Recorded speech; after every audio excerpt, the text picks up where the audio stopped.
The Lord be with you. Hello everybody.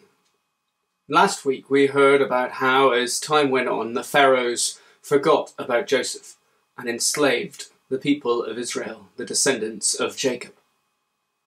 When Moses was born, his mother hid him in a basket to keep him safe, and then he was taken in by Pharaoh's daughter. When Moses grew older, he went out to find his people. Moses saw that they were enslaved, and he witnessed an Egyptian beating one of his people. Moses looked around and saw that no one was watching, so he killed the Egyptian and hid his body in the sand.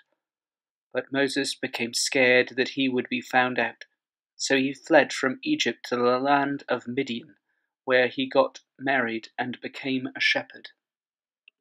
In the meantime, Pharaoh died, and the suffering of the Israelites got even worse. So they called out to God in pain. Moses was taking care of the flock of sheep on Mount Sinai, the mountain of God. There the angel of the Lord appeared to Moses in flames of fire coming out of a bush.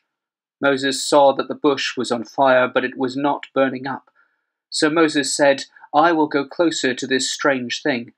How can a bush continue burning without burning up?" The Lord saw Moses was coming to look at the bush. So God called to him from the bush, "Moses, Moses." And Moses said, "Here I am." Then God said, "Do not come any closer. Take off your sandals. You are standing on holy ground. I am the God of your ancestors.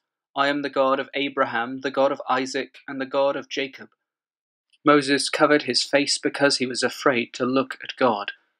The Lord said, "I have seen the troubles my people have suffered in Egypt, and I have heard their cries when the Egyptian slave masters hurt them. I am concerned about their pain. I have come down to save them from the Egyptians. I will bring them out of that land. I will lead them to a good land with lots of room."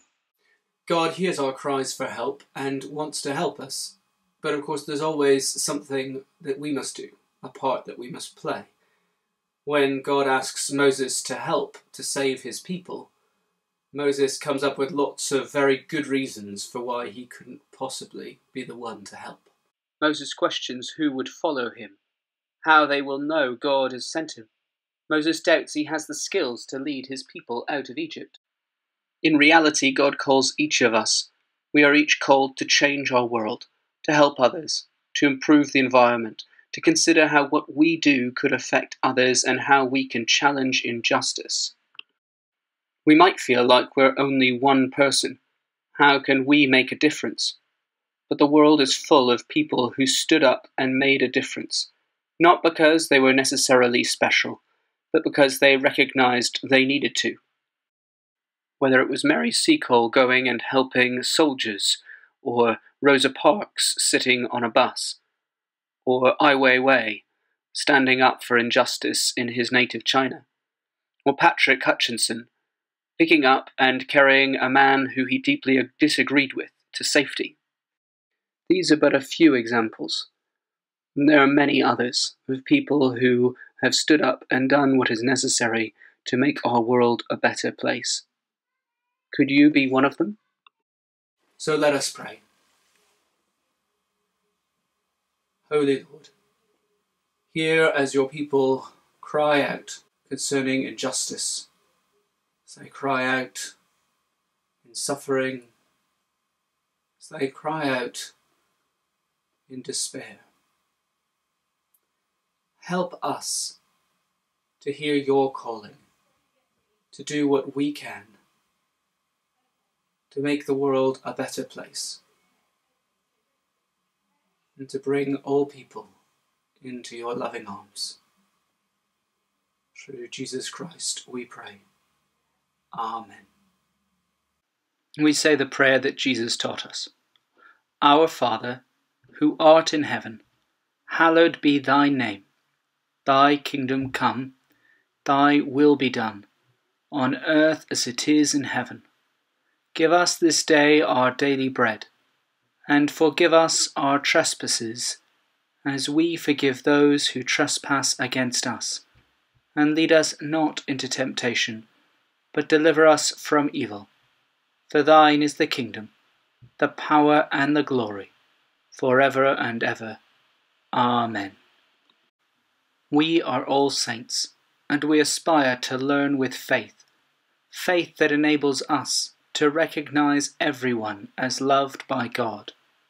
We are all saints, and we aspire to learn with faith, faith that enables us to have compassion, hope, and trust. We are all saints, and we aspire to learn with faith, faith that enables us to persevere, to respect one another, to grow in wisdom and to flourish. I pray that you may have the power to comprehend with all the saints, to comprehend the breadth and length and height and depth of all things. I pray that you will know the love of Christ, which surpasses all knowledge. Amen. As you may be aware, many places have started opening again, so we are able to move around and do more things, but the threat of COVID-19 remains. So I do encourage you to be careful, to keep your distance when you see people, but don't let that stop you sharing from that distance the love which God gives each of us. And I pray that you and all your families and your households will be kept in the love of God. Through Jesus Christ our Lord. Amen.